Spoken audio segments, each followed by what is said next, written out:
Halo, senang sekali kita boleh bertemu kembali di seri Belajar Alkitab bersama dengan topik agama gado-gado. Saya percaya bahwa saudara senantiasa membuka firman Tuhan. Membuka Alkitab saudara sebagai penuntun kehidupan untuk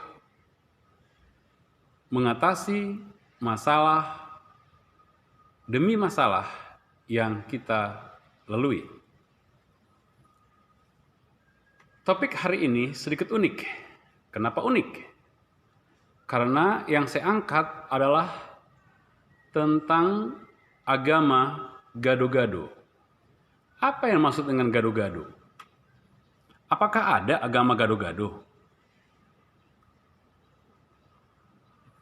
Menurut Kamus Besar Bahasa Indonesia, agama adalah ajaran, sistem yang mengatur tata keimanan atau kepercayaan dan peribadatan kepada Tuhan yang Maha Kuasa serta tata kaidah yang berhubungan dengan pergaulan manusia dan manusia serta lingkungannya.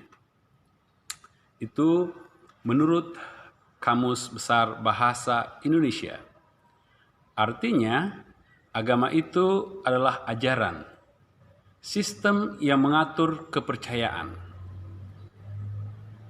Ya. Ada berapa jenis keagamaan di dunia? Jika kita searching, telusuri di dunia maya, di dunia internet, kita bertanya kepada Google, maka ada 20 jenis agama yang besar di seluruh dunia. Dan ketika diuraikan, bisa menjadi ratusan. Untuk Indonesia sendiri, gereja untuk denominasi gereja Kristen ada 90-an. Ya. Berjenis. Berbeda nama, tapi tetap orientasinya kepada Allah pencipta, kepada Yesus Kristus sebagai penebus, dan kepada Alkitab sebagai pedoman. Bingung tidak saudara?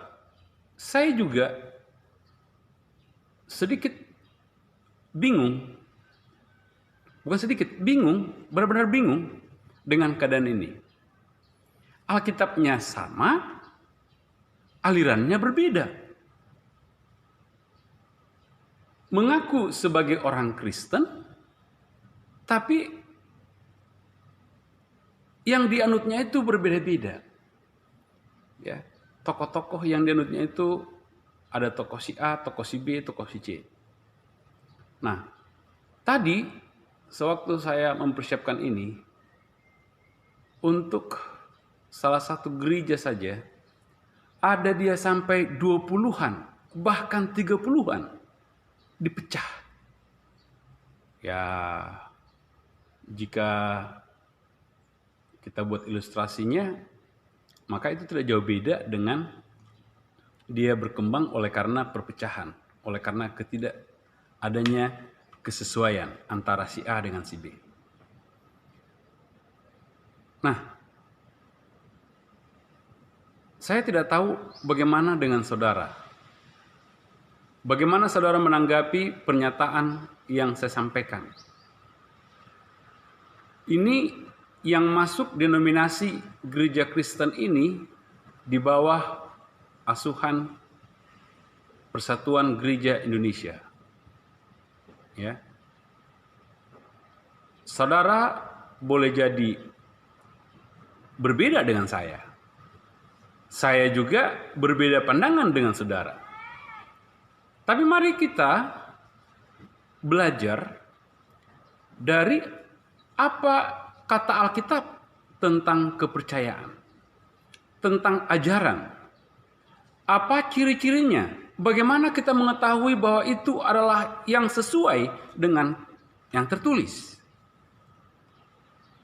Saudaraku, dijauhkan kiranya untuk mengejas, untuk menghakimi, untuk memberikan notabene ini salah, ini benar.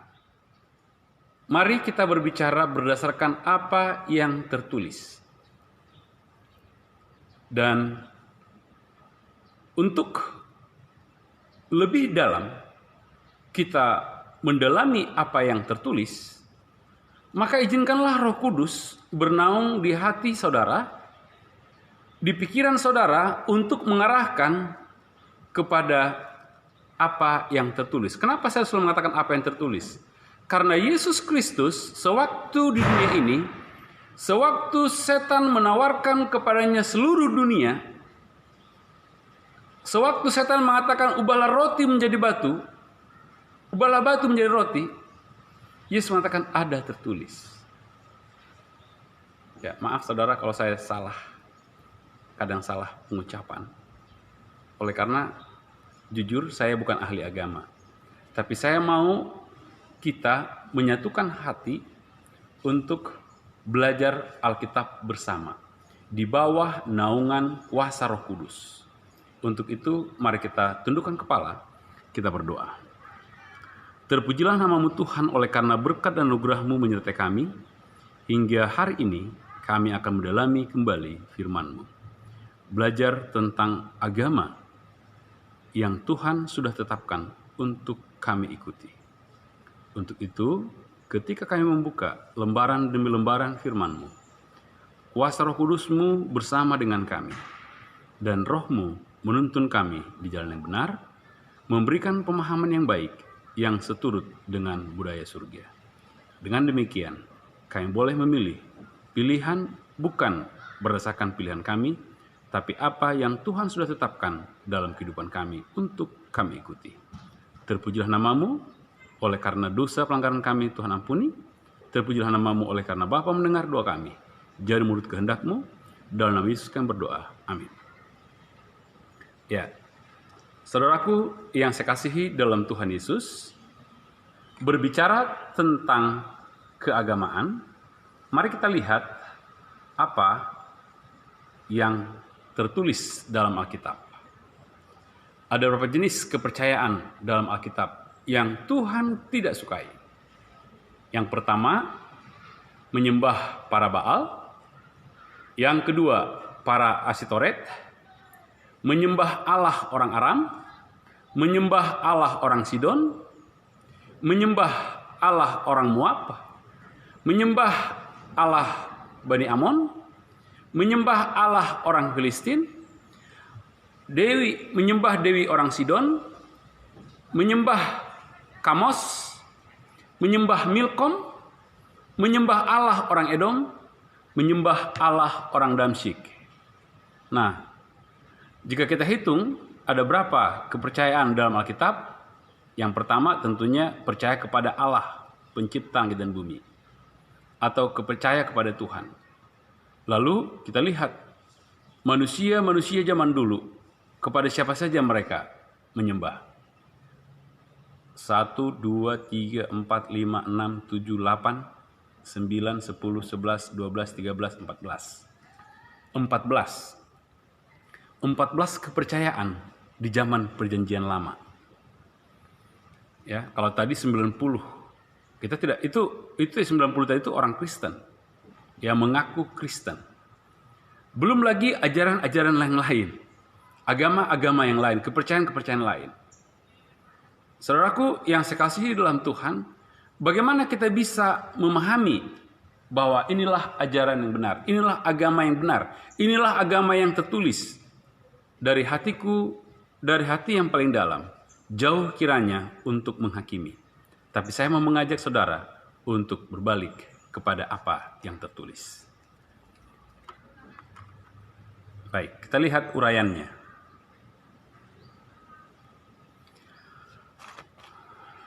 Dalam Hakim-Hakim 10 ayat 6.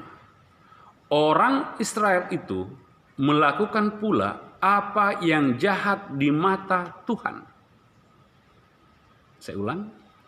Orang Israel itu melakukan pula apa yang jahat di mata Tuhan.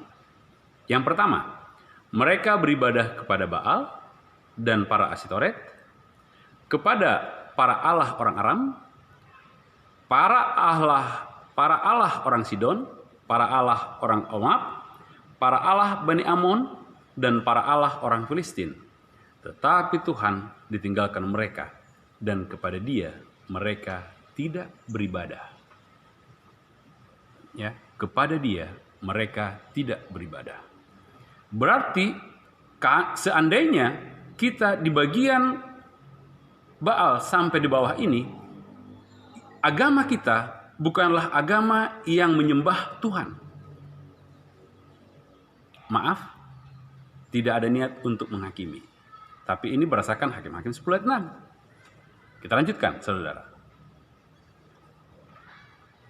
1 Raja 11 ayat 33. Sebabnya ialah karena ia telah meninggalkan aku dan sujud menyembah kepada Asitoret, dewi orang Sidon, kepada Kamos, orang Moab, orang Moab, kepada Milkom, Allah Bani Amon. Dan ia tidak hidup menurut jalan yang kutunjukkan dengan melakukan apa yang benar di mataku, dan dengan tetap mengikuti segala ketetapan dan peraturanku seperti Daud ayahnya. Di sini garis bawahi, seperti Daud ayahnya. Berarti Daud tidak menyembah yang di atas. Ya. Sekali lagi, Daud tidak menyembah dewa-dewa yang di atas. Tapi Daud tetap sujud, percaya kepada Allah pencipta langit dan bumi. Dia percaya kepada Tuhan. Dia percaya kepada janji-janji Allah. Kita lanjutkan.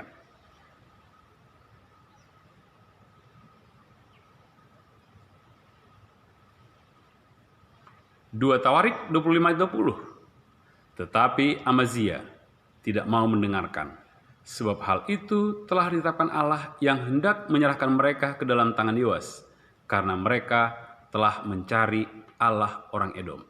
Ketika saudara dan saya putus asa, jangan cari kepada ahli nujum. Sesuai dengan pelajaran kita yang lalu, berbicara tentang apa? Masa depan dunia.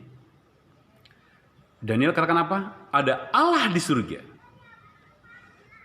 Lalu kita lanjut 2 Tawarik 28 ayat 23, 28 ayat 23. Ia mempersembahkan korban kepada para allah orang Damsyik yang telah mengalahkan dia.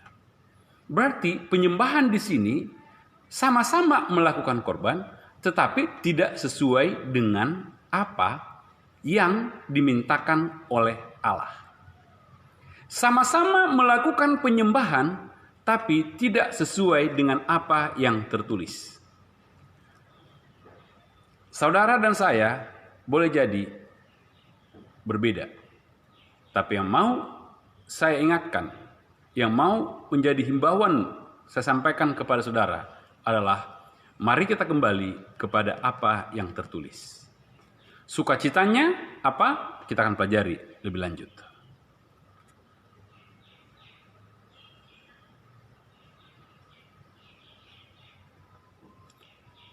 Kita lihat. Siapa yang pertama kali melakukan penyembahan tandingan? Kejadian 4, jika kita baca secara keseluruhan. Adam memperoleh anak, Kain, juga Habel. Lalu, ketika Kain dan Habel memberikan persembahan, persembahan mereka berbeda. Mari kita baca Kejadian 4. Kejadian 4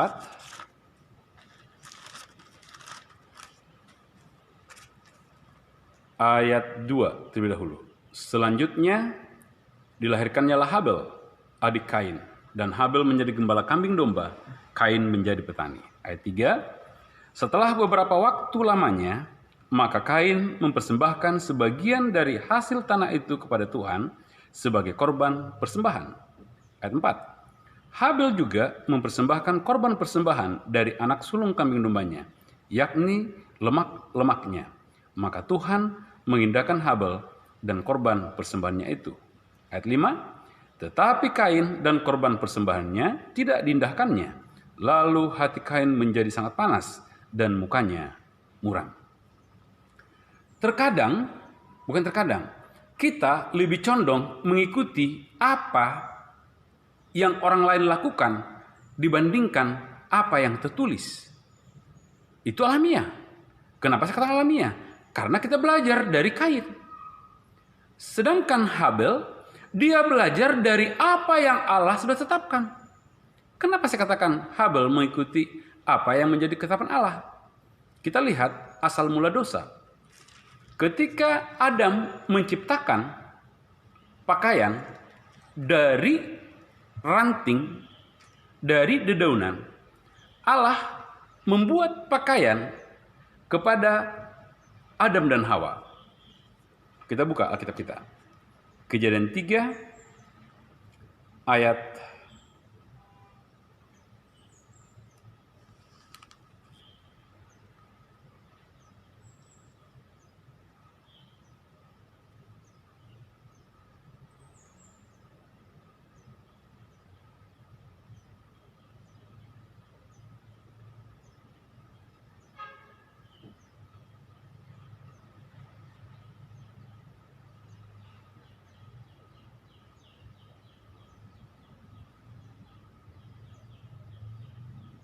21.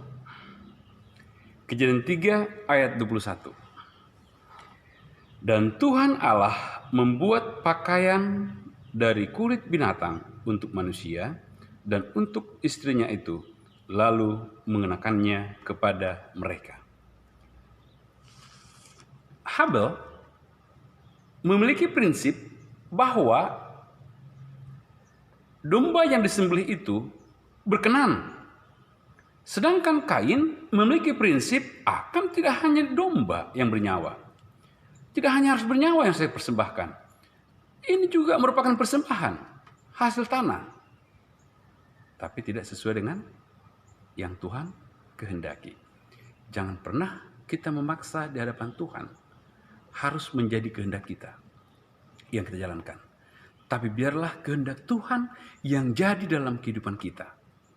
Karena itu akan menuntun kita kepada satu kehidupan yang harmonis seturut dengan budaya surga.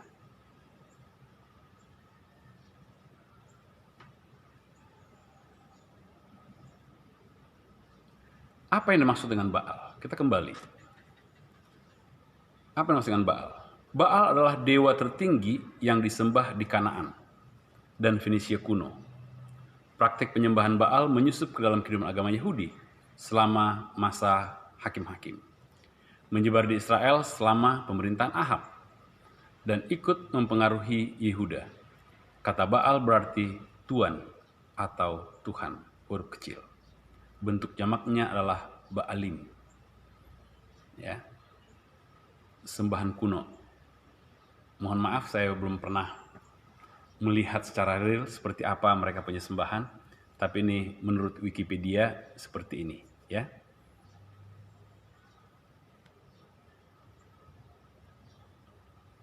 Baal adalah dewa kesuburan yang dipercaya berkuasa atas bumi sehingga menghasilkan panen, juga atas manusia sehingga melahirkan anak-anak. Tiap daerah menyembah Baal dengan cara berbeda-beda. Baal terbukti menjadi dewa yang mudah beradaptasi. Tiap daerah menegaskan sifat dan lambangnya sendiri-sendiri dan membangun denominasi khusus Baalisme, Baal Peor, dan Baal Herit. Baal Berit adalah dua contoh dewa setempat. Ini bagian dari Baal. Apalagi penjelasannya? Orang Kanaan menyembah Baal sebagai dewa matahari dan dewa angin, Topan. Biasanya digambarkan sedang memegang petir Ia mengalahkan para musuhnya dan menghasilkan panen. Artinya mereka juga tidak tahu berarti. Jadi setiap kali lihat petir, ya itulah mungkin bagi mereka Baal. Ya. Setiap mereka melihat angin topan, ya itu mereka percaya bahwa itu adalah Baal. Atau ketika mereka melihat matahari bersinar terang, ya itulah siapa? Baal. Jadi mereka menyembah kepada sesuatu yang supra alami. Ingat, kita adalah segambar dengan rupa Allah. Maka yang harus kita sembah adalah apa? Pencipta langit dan bumi. Allah, pemilik kehidupan ini. Asitoret. Asitoret artinya ibu dewi, dianggap dewi kesuburan. Berarti yang bersama dengan Baal. Asmara perang, asrama. Ini kebetulan karena tinggal dengan asrama, jadi dekat. Asrama yang bukan asmara ya. Bukan asrama, bukan asmara. Bukan asrama tapi asmara dan perang. Dikenal oleh orang Israel melalui orang Kanaan atau Sidon. Di Fenisia dan Kanaan, penyembahan Dewi Bunda dipusatkan pada Asitoret atau Astarte yang dikatakan sebagai istri Baal.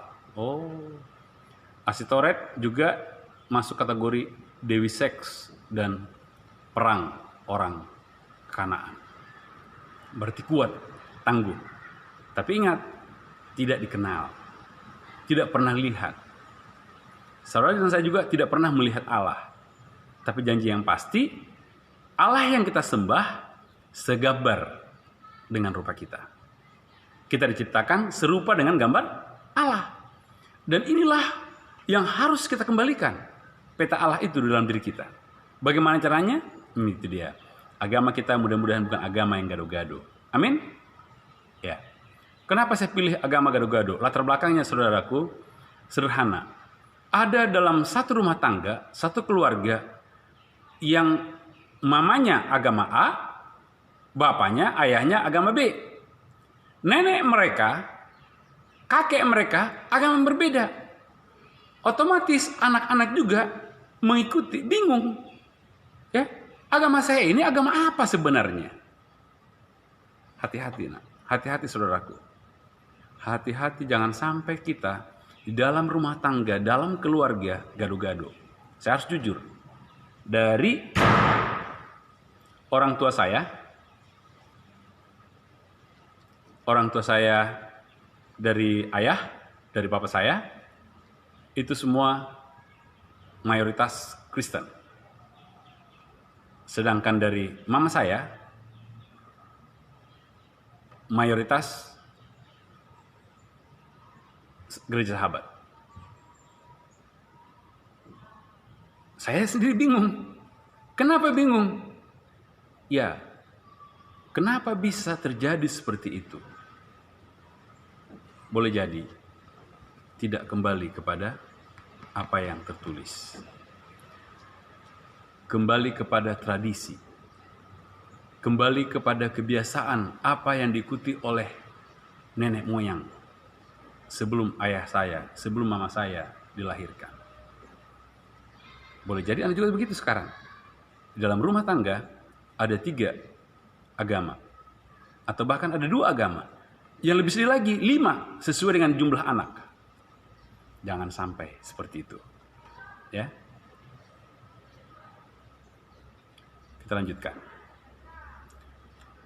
Gado-gado. Kita tahu gado-gado kan? Di mana menurut Kamus Besar Bahasa Indonesia terdiri atas sayur-sayuran, kentang, tempe, tahu, telur rebus, diberi bumbu sambal kacang. Ya. Campur aduk, tidak karuan. Itu namanya. Makanya saya pilih agama gado-gado. Kenapa saya katakan agama gado-gado? Karena terlalu banyak denominasi. Tapi tujuannya satu. Menyembah Allah, percaya sama Yesus, percaya sama Alkitab, ajarannya berbeda. Cara penyembahannya berbeda. Apakah yang begitu yang Allah inginkan? Tidak. Apa yang dimaksud dengan agama gado-gado? Yosua 24 ayat 14 dan 15. Apa bunyinya? Jika kita baca latar belakang Yosua 24 ini terlebih dahulu, maka kita dapati pesan tersirat di sini bahwa bangsa Israel sudah berpengaruh dengan agama yang ada di sekitar mereka. Sudah terjadi kawin campur. Dan kalau sudah terjadi kawin campur, maka mau tidak mau karena cinta. Yaudah deh, aku yain aja. Aku ikut aja. Yang penting kamu izinkan saya berbakti di hari ini. Ya, perlahan tapi pasti setan mengarahkan pikiran kita untuk membuat kegaduhan atas kepercayaan yang kita miliki. Yosua 24 ayat 14 mengatakan, oleh sebab itu, takutlah akan Tuhan yang beribadah dan beribadalah kepadanya dengan tulus ikhlas dan setia. Jauhkanlah Allah yang kepadanya nenek moyangmu telah beribadah di seberang sungai Efrat dan di Mesir, dan beribadahlah kepada Tuhan. Ayat 15. Ini ajakan atau himbauan yang diberikan Yosua kepada bangsa Israel, supaya jangan gado-gado. Tetapi jika kamu anggap tidak baik untuk beribadah kepada Tuhan, pilihlah pada hari ini kepada siapa kamu akan beribadah. Allah yang kepadanya nenek moyangmu beribadah di seberang sungai Efrat, atau Allah orang Amori yang di negerinya kamu diami ini. Tetapi aku dan seisi rumahku, kami akan beribadah kepada Tuhan. Supaya jangan gado-gado, pilih beribadah kepada Tuhan. Bagaimana kita tahu bahwa saudara dan saya benar beribadah kepada Tuhan? Kita akan lanjutkan nanti. Ya, kita akan lanjutkan. Penyembahannya seperti apa? Bagaimana ciri-cirinya? Kita lihat. Apa lambang gereja dalam Alkitab? Saudaraku, jika kita buka dalam mari kita buka Wahyu 12 ayat 1, ayat 14 dan 17. Di situ ada kata perempuan atau wanita. Menurut kamus, yang dibuat dari katolisitas.org, siapa perempuan dalam Wahyu 12? Menurut web ini, bahwa wanita adalah lambang gereja. Lambang gereja Tuhan atau mempelai Tuhan, gereja mula-mula. Di ayat 14-17 itu, anak yang lain adalah gereja-gereja Tuhan, gereja-gereja Tuhan hasil reformasi. Itu menurut katolisitas.org. Ya.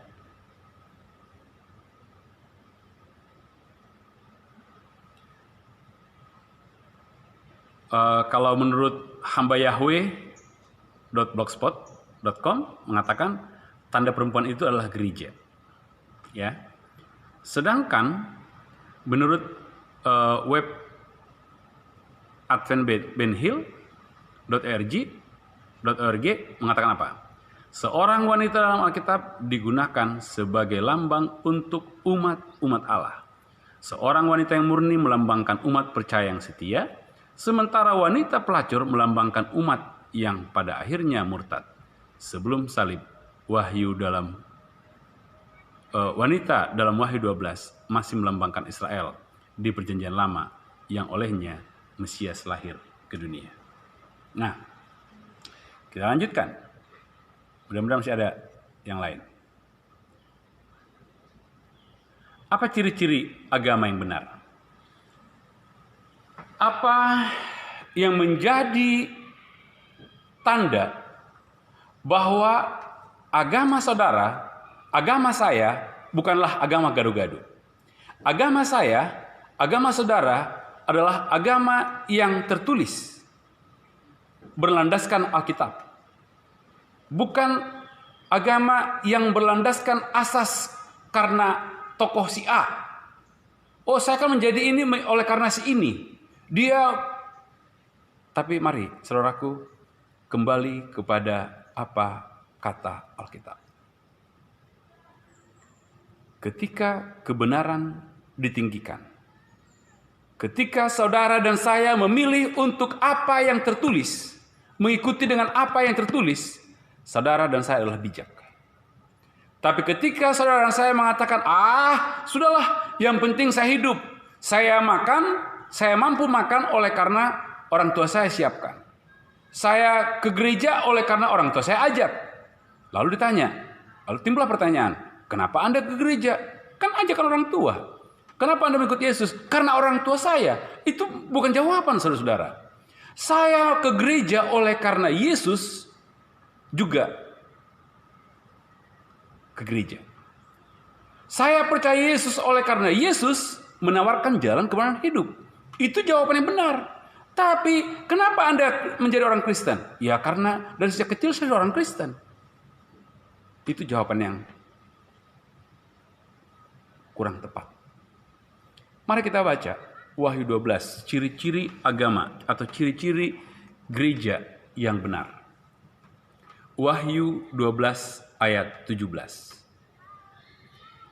Maka marahlah naga itu kepada perempuan itu, lalu pergi memerangi keturunan yang lain, yang menuruti hukum-hukum Allah dan memiliki kesaksian Yesus. Pertanyaan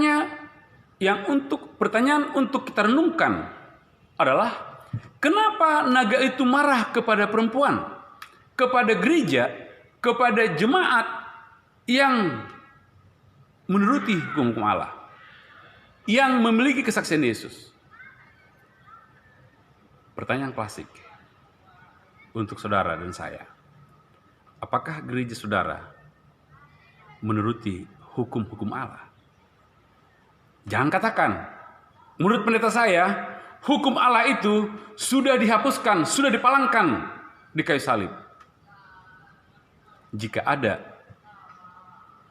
tertulis, silakan komen. Silakan beri komentar di link saya. Jika yang benar ada. Ya. Apa yang dipalangkan di kayu salib? Hukum mana yang dipalangkan? Apakah 10 hukum? Nanti kita akan bahas. Tapi saudaraku boleh baca dari Kejadian sampai Wahyu. Di awal saya sudah katakan bahwa Alkitab kita sama. Kejadian 1 ayat 1, pada mulanya Allah menciptakan langit dan bumi. Kejadian 22 ayat 21, bunyi terakhir adalah amin. Berarti Alkitab saudara, Alkitab saya sama. Untuk itu, mari kita cari ciri-ciri gereja yang benar. Ciri pertama adalah menuruti hukum Allah. Yang kedua, memiliki kesaksian Yesus. Ketika saya menyampaikan ini, setan berupaya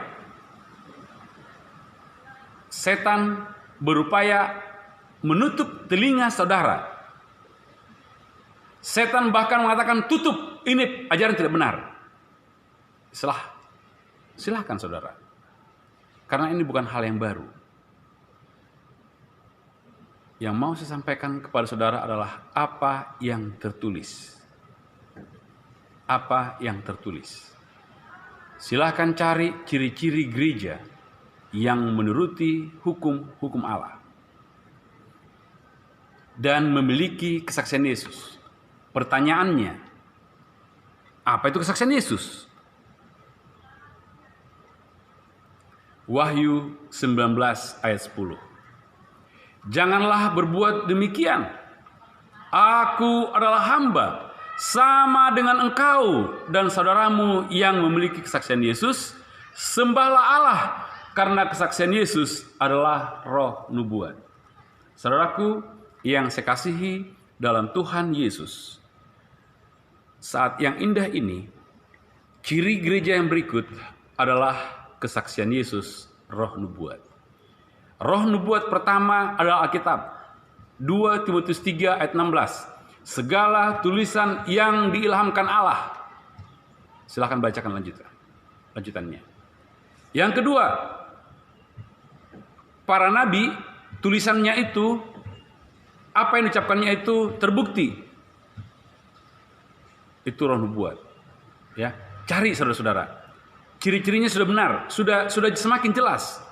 Jangan sampai saudara mengatakan, sudahlah, yang penting saya bertuhan. Ini seringkali saya dengar kalimat ini. Kawan, kita ini satu rumah, hanya beda kamar. Kalau sudah satu rumah, tidak ada perbedaan, saudara-saudara. Kalau sudah satu tujuan, tidak akan ada lagi yang namanya tapi. Oleh karena, tidak ada. Semuanya beralaskan apa yang tertulis. Percayakah saudara bahwa Wahyu 12 ayat 17 dan Wahyu 19 ayat 10 merupakan petunjuk utama untuk mengenal gereja yang benar, agama yang benar?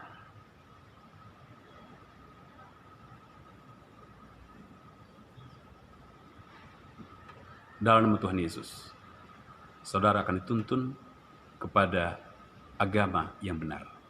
Bukan asal agama, campur baur. Bukan.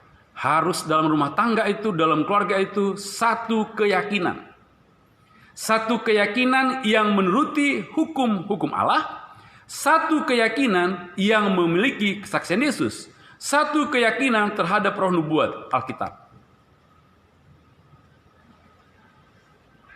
Di luar itu, berarti kita belum satu keyakinan. Keluarga kita masih keluarga gado-gado. Agamanya agama gado-gado. Tapi kalau saudara rindu mencari agama yang benar, yang bukan asal agama, carilah berdasarkan Wahyu 12 ayat 17. Dan Anda buktikan, ketika Anda mengikuti agama itu, orang tua Anda akan membombardir Anda, akan membenci saudara. Saudara-saudara yang pertama yang akan marah, yang setan gunakan untuk Anda kembali kepada jalan yang benar. Yang menurut mereka itu jalan benar. Harapannya dengan siksaan Anda kembali murtad. Saya sedih dengan pernyataan. Udahlah. Pernyataan ini saya dengar tahun 2006. Yang menyatakan, saya sampai hari ini tidak percaya sama Tuhan. Ya boleh jadi seperti Thomas. Karena saya besar oleh karena orang tua saya. Orang tua saya ada oleh karena nenek saya. Nenek saya ada oleh karena dibuat garis keturunan. Lalu singkat saya jawab, kalau begitu napasmu ada dari siapa? Saudaraku, jangan sampai kita masuk kategori mengeraskan hati. Jangan keraskan hati, saudara.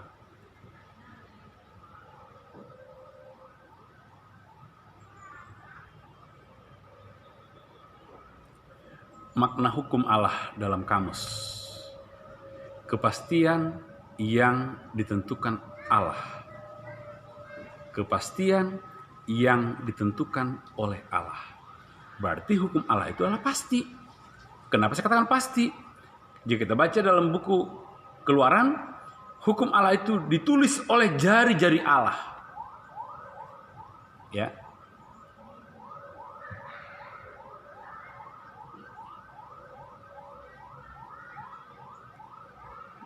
Ya. Bagaimana dengan mereka yang tidak mengenal hukum Allah? Kita baca Roma 2 ayat 15. Sebab dengan itu mereka menunjukkan bahwa isi hukum Taurat ada tertulis dalam hati mereka, dan suara hati mereka turut bersaksi, dan pikiran mereka saling menuduh atau saling membela. Mereka melakukan yang benar berdasarkan kata hati.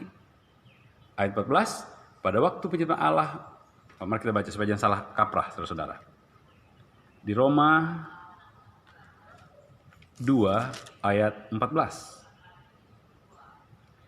Apabila bangsa-bangsa lain yang tidak memiliki hukum Taurat oleh dorongan diri sendiri melakukan apa yang dituntut hukum Taurat, maka walaupun mereka tidak memiliki hukum Taurat, mereka menjadi hukum Taurat bagi diri mereka sendiri. Jelas, karena mereka tidak mengenal, tidak ada yang mengarahkan mereka, ya, tidak ada yang mengarahkan mereka. Ada salah satu pernyataan, salah satu kepercayaan yang ada di daratan timur. Dia mengatakan begini, saya tidak mau menjadi orang Kristen. Kenapa? Coba Anda lihat di penjara. Siapa ya yang di penjara itu? Di situ tokoh-tokoh Alkitab yang banyak. Tapi lihat warga saya, ada tidak di situ? Tidak ada. Wah, dipukul telak saudara-saudara. Mengaku orang Kristen, namanya nama Alkitab, tapi kelakuannya tidak jauh beda dengan orang yang tidak bertuhan. Bahkan menurut pernyataan tadi, dia saja yang tidak bertuhan, orang-orangnya tidak masuk apa? Dalam penjara. Ini yang dimaksud nanti Roma 2 ayat 14 dan 15 ini. Dibenarkan oleh karena apa? Oleh karena tidak ada orang yang mau memperkenalkan Yesus kepada mereka. Tidak ada orang yang memperkenalkan Allah kepada mereka. Sehingga mereka mengikuti agama tradisi dari sejak kecil. Dari sejak mereka masih dalam kandungan. Tugas saudara dan saya. Untuk itulah saya bawakan ini sekarang. Supaya saudara membagikan firman ini kepada mereka.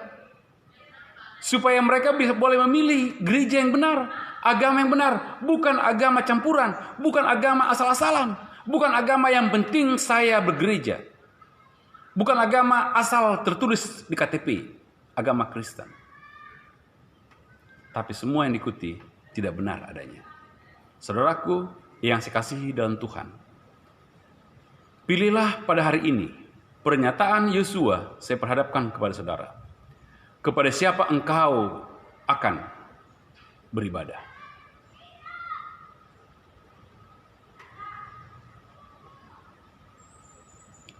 Apa strategi yang dibuat setan? 2 Korintus 4 ayat 4. Yaitu orang-orang yang tidak percaya, yang pikirannya telah dibutakan oleh ilah zaman ini, sehingga mereka tidak melihat cahaya Injil tentang kemuliaan Kristus yang adalah gambaran Allah.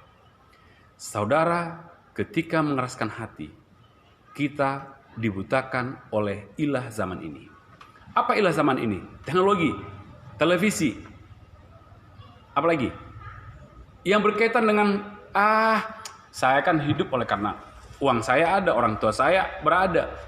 Itu ilah. Kita nomor duakan Tuhan, tapi nomor satukan kekayaan. Itu ilah.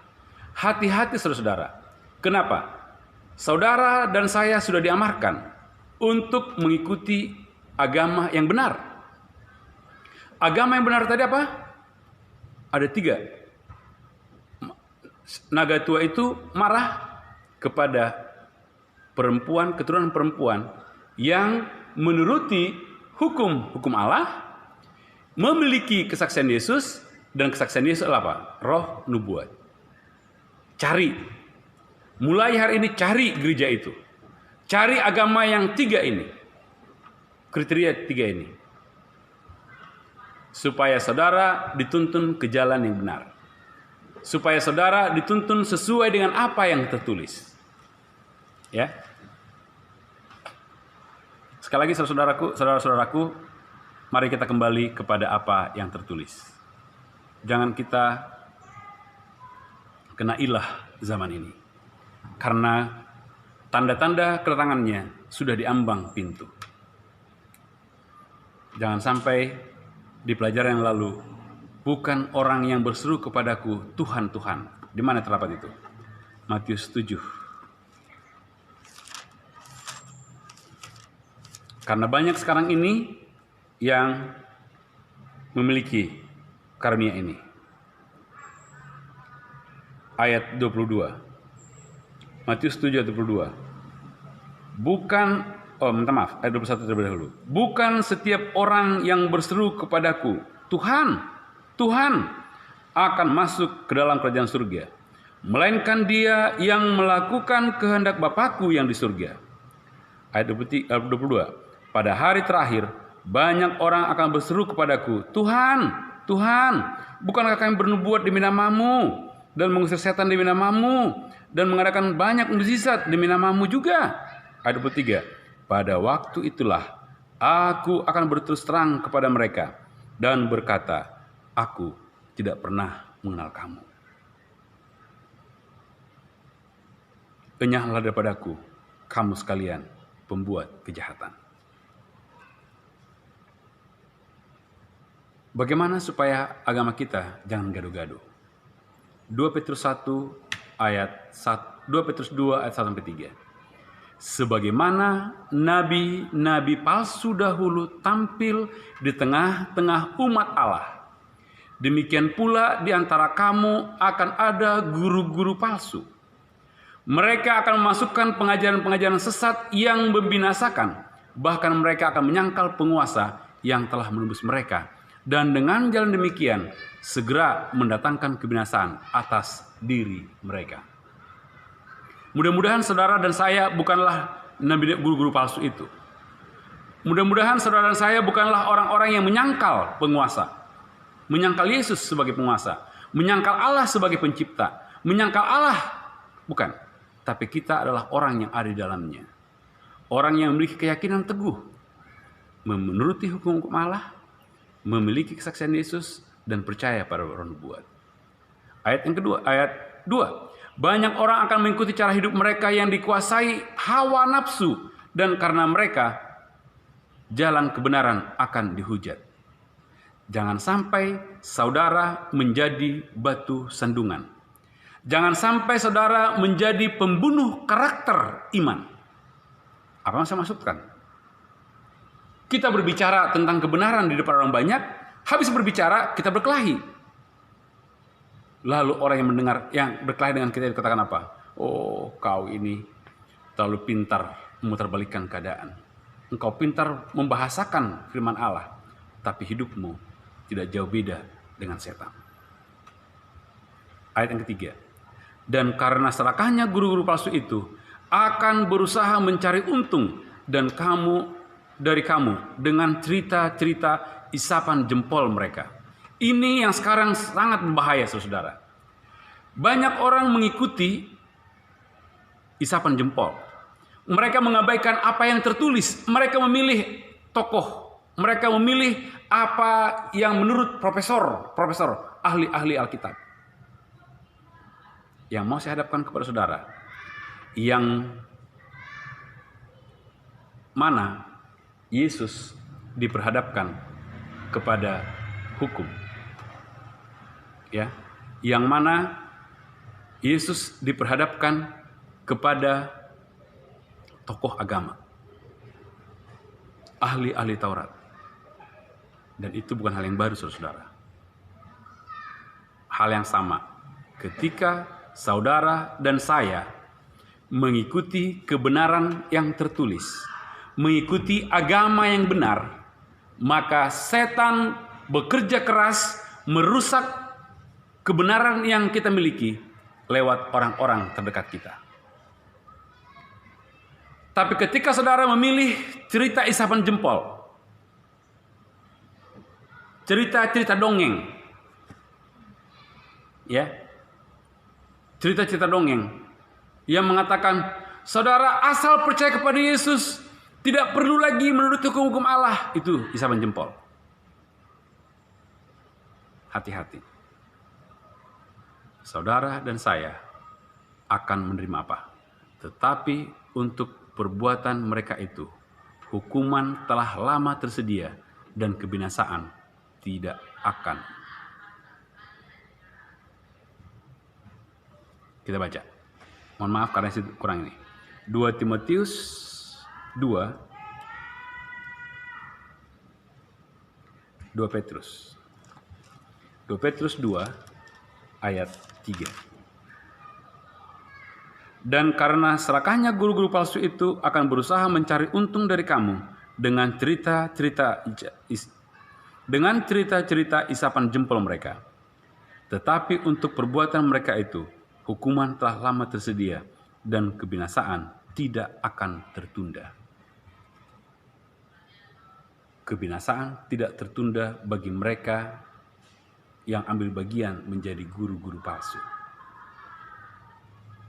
Bagi saudara yang terlibat dalam menyelewengkan pekabaran firman Allah. Saya sejak April tanggal 7 ditegur oleh Allah sewaktu saya jatuh bermain badminton. Saya yakin dan percaya istri yang saya kasihi berdoa. Doanya boleh jadi, Tuhan, jika Tuhan sembuhkan suami hamba, dan biarlah dia menjadi pelayan-Mu. Tidak hanya istriku, tidak hanya istri saya, tidak hanya orang terdekat saya yang berdoa. Seluruh rekan-rekan kerja saya bertelut berdoa untuk meminta kesembuhan. Tidak hanya seluruh rekan, tim dokter yang membedah kepala saya ini. Oleh karena terjatuh, ada darah yang tergumpal. Dan jalan satu-satunya harus dilakukan operasi.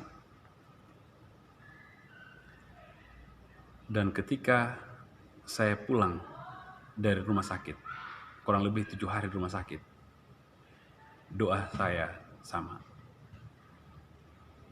Jika Tuhan izinkan saya sehat, jika Tuhan izinkan saya kuat, jika Tuhan izinkan saya berdiri teguh menjadi saluran berkat bagi orang lain, jadi menurut kehendak-Mu.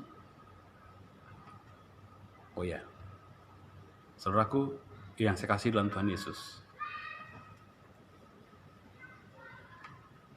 Tadinya ini setiap malam saya rekaman. Tapi satu kali, karena tidur terlalu larut malam, sehingga membuat saya vertigo. Jadi kalau sudah bekerja, manusia lama ini bekerja, dia pusing 7 keliling. Indonesia ini berputar cepat. Tapi dokter saya selalu katakan, tutup. Kalau Bapak sudah tutup mata berapa detik, juga vertigonya belum hilang, maka segera lari ke rumah sakit. Dan itu saya ikuti. Sementara saya dilarikan ke rumah sakit, doa saya satu. Jika Tuhan pulihkan saya siap menjadi saluran berkat lewat penyampaian firman-Mu. Puji Tuhan. Saudaraku, untuk memilih topik agama gado-gado ini merupakan pergumulan yang cukup besar. Kenapa? Sahabat-sahabat saya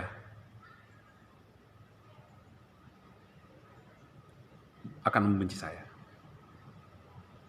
Mereka membenci saya, saudara-saudara saya, baik saudara dari istri ataupun saudara dari keluarga saya, Silahi, ya, akan mengatakan kamu sok suci.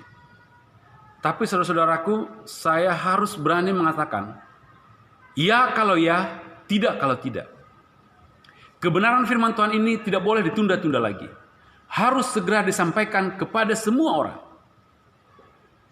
Oh ya, dari sekian banyak postingan yang sudah ada di channel Alkitab Buku Pengetahuan Surga, itu belum ada yang sampai 50-an yang menonton.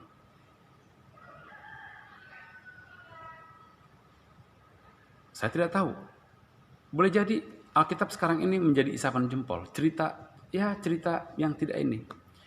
Lebih memilih apa? Lebih memilih TikTok. Lebih memilih yang lucu-lucu. Atau yang lebih memilih yang tidak benar. Kalau itu di YouTube. Tapi apapun itu saudara-saudara, dengan segala kerendahan hati, dalam nama Yesus, izinkanlah hari ini Roh Kudus bekerja dalam hati saudara. Saya bukanlah pendeta. Saya bukanlah ahli perjanjian lama. Saya bukanlah ahli dalam Alkitab perjanjian baru. Saya hanyalah sebagai guru bahasa Indonesia. Guru bahasa Indonesia yang seringkali jatuh bangun. Ya, seringkali jatuh bangun.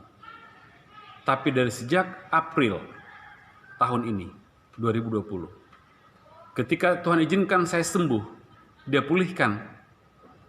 Dan setiap pagi, setiap habis mandi, pada bahasa terakhir, saya katakan, dalam nama Yesus, Tuhan berikan kekuatan. Saudaraku yang saya kasihi dalam Tuhan, pilih agama yang menuruti hukum-hukum Allah. Pilih agama yang memiliki kesaksian Yesus. Pilih agama yang mengikuti roh nubuat. Saya tidak mau mengatakan agama saya yang benar. Saya juga tidak mau mengatakan agama Anda benar. Tapi berdasarkan buku Wahyu, agama yang benar itu 3 ciri tadi. Ya. Kenapa 3 ciri tadi? Oleh karena naga marah. Setan marah kepada perempuan, kepada keturunan perempuan yang menuruti hukum-hukum Allah. Saudaraku, saya tidak menakut-nakuti. Tapi waktunya sudah sangat singkat. Dia akan datang. Jangan sampai kita masuk dalam bagian Matius 7 ayat 21 dan 22 tadi. Kita baca kembali 1 Petrus 2 ayat 9 dan 10. Saudara dan saya dikatakan apa? Tetapi kamulah bangsa yang terpilih, imamat yang rajani, bangsa yang kudus, umat kepunyaan Allah sendiri, supaya kamu memberitakan perbuatan-perbuatan yang besar dari Dia yang telah memanggil kamu keluar dari kegelapan kepada terangnya yang ajaib. Ayat ini jelas. Ayat 10.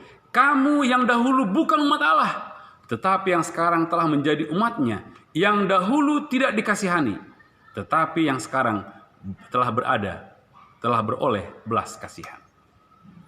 Saudara dan saya adalah bangsa yang terpilih.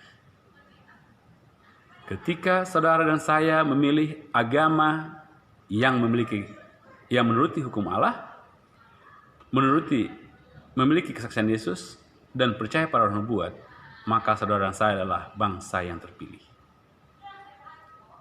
Bangsa yang sangat dikasihani Allah. Pilih saudara-saudaraku. Pilih di luar Allah atau di dalam Allah. Kesimpulannya, carilah agama yang benar. Carilah agama yang bukan menuruti tradisi. Carilah agama yang bukan mengikuti kata orang. Carilah agama yang menuruti hukum-hukum Allah. Carilah agama yang memiliki kesaksian Yesus. Carilah agama yang percaya kepada roh nubuat. Carilah agama yang berasaskan firman Allah. Carilah agama yang tertulis. Karena dalam Alkitab tidak disebutkan agama A, agama B. Untuk itu saya juga tidak menyampaikan kepada saudara agama apa ya yang benar itu. Allah, sumber segala hikmat, memampukan saudara dan saya untuk mendalami firman-Nya. Allah yang adalah pencipta langit dan bumi akan menuntun saudara dan saya untuk terus berjalan dalam terang kebenaran. Allah yang adalah pemilik kehidupan akan mempertemukan saudara dengan sumber hidup itu, dengan agama yang benar itu. Dengan cara bagaimana? Ketika saudara mau bertelut berdoa, Tuhan, tuntun aku untuk bertemu dengan agama yang menuruti hukum-hukum Allah.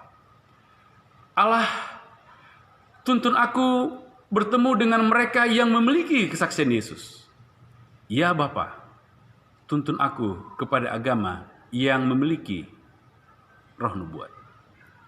Dengan jalan demikian, ketika saudara bergumul terus-menerus maka Roh Kudus-Nya akan mempertemukan saudara dan saya dengan orang-orang yang memiliki ciri-ciri yang tiga ini. Saudara dan saya akan seperti sida-sida Ethiopia yang asik membaca tetapi tidak mengerti, lalu didatangkan Silas. Ya. Atau boleh jadi kita akan seperti tokoh apa itu? Yang Petrus, ya. Ketika Petrus melangkah ke atas, dilihat ada makanan, lalu dia tidak makan. Lalu bertemu dengan Cornelius, pemimpin tentara. Saudara dan saya tidak sia-sia mendalami firman-Nya. Untuk itu tetap pastikan saudara mengikuti channel Alkitab Buku Pengetahuan Surga ini. Oleh karena kabar baiknya adalah tentang Yesus. Kabar baiknya adalah tentang agama yang benar. Kabar baiknya adalah tentang keselamatan untuk semua orang. Tuhan, sumber segala hikmat, menyertai saudara dan saya. Mari kita tutup dalam doa. Terima kasih Bapa yang baik, oleh karena rahmat-Mu, oleh karena kuasa-Mu, oleh karena akal budi yang Tuhan berikan kepada kami boleh membuka firman-Mu. Jari mulut kehendak-Mu dalam kehidupan kami. Terima kami Bapa sebagaimana kami ada, karena kami berdoa hanya dalam nama Yesus, yang adalah Tuhan dan penebus kami. Amin. Terima kasih saudaraku yang saya kasih dalam Tuhan, sudah mengikuti sesi agama gado-gado. Pastikan di pertemuan berikut kita akan membahas tentang kedatangan Yesus, atau bagaimana kita mengenal lebih dalam tentang agama yang benar ini. Allah, sumber hikmat, menyertai saudara dan saya dari sekarang sampai Maranatha. Saya lebih senang ketika saudara bertanya di kolom komentar bawah daripada saudara hanya like, daripada saudara hanya subscribe tapi tidak mendalami firman-Nya. Lebih baik kita dalami. Kita ambil waktu bermeditasi bersama Allah lewat pelajaran ini. Dengan demikian, Allah kita agungkan, Allah kita tinggikan, Allah kita ikuti, dan Allah pun menuntun kita dengan tangan kanan yang bawa kita kepada kemenangan. Tuhan memberkati kita sekalian. Sekian dan terima kasih. Shalom.